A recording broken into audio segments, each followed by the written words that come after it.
Kalau hisap vape dalam hutan pun monyet tak suka. Betul. Merokok dan vape tu dia boleh menyebabkan bau. Tak senang Hidup. Dan antara yang ni ialah istilah annoying kan. Dia panggil apa?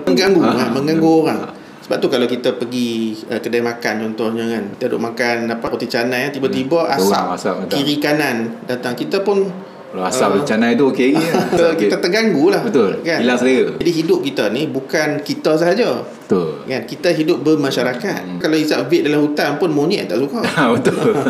Menjadi asas kepada fatwa sama ada di peringkat Majlis Muzakarah Kebangsaan MKI ataupun fatwa negeri-negeri Selangor, Perlis, Perak, boleh dikatakan semua negeri dah fatwakan bahawa vape itu haram.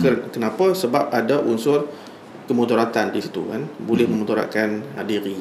Dan yang sebenarnya kebimbangan pada vape ni, yang asalnya tujuannya ialah untuk konon-konon nak menggantikan tabiat merokok. Tapi bahaya vape itu ialah dari segi kawalan kandungan nikotin tu, yang mana kalau dalam merokok, puntung rokok dia dah dihadkan beberapa kadar nikotin yang diletakkan dalam puntung rokok tersebut.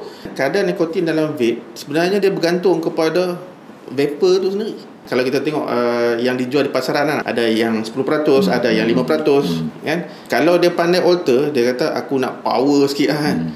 So dia letak kadar kandungan nikotin tu berlebihan. Akhirnya dia akan kembali lebih kurang sama macam rokok, mungkin lebih dan lebih dahsyat dan lebih lagi sebenarnya.